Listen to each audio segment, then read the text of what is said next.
BJP JDS ನಾಯಕರ ವಿರುದ್ಧ ಕಿಡಿಕಾರಿದ್ದಾರೆ ಸಿಎಂ ಸಿದ್ದರಾಮಯ್ಯ ಅವರು. ಕೇಂದ್ರ ಸರ್ಕಾರದಿಂದ ಸಾಕಷ್ಟು ಅನ್ಯಾಯ ರಾಜ್ಯಕ್ಕೆ ಆಗ್ತಾ ಇದೆ, ಅದನ್ನೆಲ್ಲ ರಾಜ್ಯ ಬಿಜೆಪಿ ನಾಯಕರು ಸಮರ್ಥನೆ ಮಾಡಿಕೊಳ್ತಾ ಇದ್ದಾರೆ. ಬಿಜೆಪಿ ನಾಯಕರು ಮಾಡ್ತಾ ಇರೋದು ಮಹಾ ತಪ್ಪಿದು, ಇದಕ್ಕೆ ಜನ ತಕ್ಕ ಪಾಠ ಕಲಿಸಲಿದ್ದಾರೆ ಅಂತ ಹೇಳಿ ಸಿಎಂ ಕಿಡಿಕಾರಿದ್ದಾರೆ. ಎಚ್ ಡಿ ಕುಮಾರಸ್ವಾಮಿ ಅವರು ಓಪನ್ ಡಿಬೇಟ್ ಅಂತ ಹೇಳ್ತಾ ಇದ್ದಾರಲ್ಲ, ಅವರ ಆಹ್ವಾನವನ್ನು ಸ್ವೀಕರಿಸಿದ್ದೇವೆ. ನರೇಗಾ ಕಾಯ್ದೆ ಕುರಿತಂತೆ ಚರ್ಚೆಗೆ ನೀಡಿರತಕ್ಕಂಥ ಆಹ್ವಾನ ನಾವು ಸ್ವೀಕರಿಸಿದ್ದೇವೆ. ಈ ಬಗ್ಗೆ ದೊಡ್ಡ ಆಂದೋಲನವನ್ನೇ ನಾವು ಮಾಡಿಬಿಡ್ತೀವಿ ಅಂತ ಹೇಳಿ ಸಿದ್ದರಾಮಯ್ಯ ಹೇಳಿದ್ದಾರೆ. ದ್ವೇಷ ಭಾಷಣಕ್ಕೆ ಸಂಬಂಧಪಟ್ಟ ಮಸೂದೆ ರಾಜ್ಯಪಾಲರ ಬಳಿನೇ ಇದೆ, ಅದು ಈ ಬಗ್ಗೆ ರಾಜ್ಯಪಾಲರನ್ನ ಒಮ್ಮೆ ಭೇಟಿಯಾಗಿ ವಿವರಣೆ ಕೊಡಲಾಗುವುದು ಅಂತ ಕೂಡ ಸಿದ್ದರಾಮಯ್ಯನವರು ಹೇಳಿದ್ದಾರೆ. ಬಿಜೆಪಿಯವರು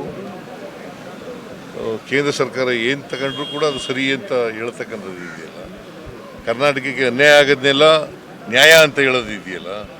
ನರೇಗಾ ವಿಚಾರ ಚರ್ಚೆಗೆ ನಾವು ರೆಡಿ ಇದೀವಿ, ಬನ್ನಿ ಅಂತ ಸವಾಲ್ ಹಾಕಿದ್ದಾರೆ. ನಾವು ಚರ್ಚೆಗೆ ಯಾವತ್ತೂ ರೆಡಿ ಇದ್ದೀವಿ, ನಾವು ದೊಡ್ಡ ಆಂದೋಲನನೇ ಮಾಡ್ತೀವಿ.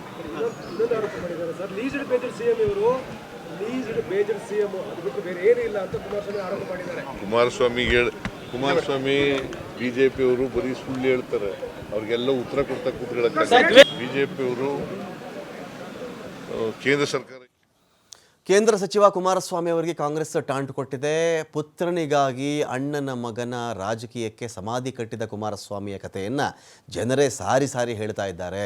ಮಗನಿಗೋಸ್ಕರ ಅಣ್ಣನ ಮಗನ ರಾಜಕೀಯ ಜೀವನಕ್ಕೆ ಸಮಾಧಿ ಕಟ್ಟಿದವರು ಇವರು. ಇದ್ರ ಬಗ್ಗೆ ಜನನೇ ಸಾರಿ ಸಾರಿ ಹೇಳ್ತಾ ಇದ್ದಾರೆ. ಕೋತಿ ತಾನು ಮೊಸರು ತಿಂದು ಮೇಕೆ ಮೂತಿಗೆ ಮೆತ್ತಿದಂತೆ ನಿಮ್ಮ ಕರ್ಮಕಾಂಡವನ್ನು ಬೇರೆಯವರ ತಲೆಗೆ ಕಟ್ಟುವ ವಿಫಲ ಪ್ರಯತ್ನವನ್ನು ಯಾಕೆ ಮಾಡ್ತಾ ಇದ್ದೀರಿ ಅಂತ ಟಾಂಟ್ ಕೊಟ್ಟಿದೆ. ಪಕ್ಷದ ಚಿಹ್ನೆ ಬದಲಾವಣೆ ಮಾಡ್ತಿರೋದು ನೀವು ಸ್ವಾಗತಾರ್ಹ ಬೆಳವಣಿಗೆ. ಮತ್ತೆ ನಿಮ್ಮ ಪಕ್ಷದ ಚಿಹ್ನೆಯಲ್ಲಿ ಯಾವುದೇ ಕಾರಣಕ್ಕೂ ಮಹಿಳೆಯನ್ನು ಹಾಕಬೇಡಿ.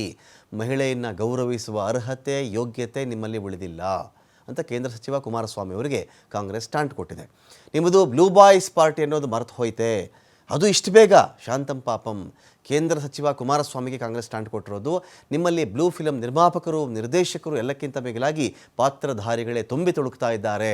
ನಿಮ್ಮ ಹುಡುಗ ನಿರ್ಮಿಸಿ ನಟಿಸಿದ ಹಾಸನ್ ಬ್ಲೂ ಚಿತ್ರ ವರ್ಲ್ಡ್ ಫೇಮಸ್ ಆಗಿದೆ, ಕರ್ನಾಟಕದ ಕೀರ್ತಿ ಪತಾಕೆಯನ್ನು ಹಾಲಿವುಡ್ವರೆಗೂ ಹಾರಾಡಿಸಿದೆ ಅಂತ ಕೂಡ ಅವರು ಟೀಕಿಸಿದ್ದಾರೆ.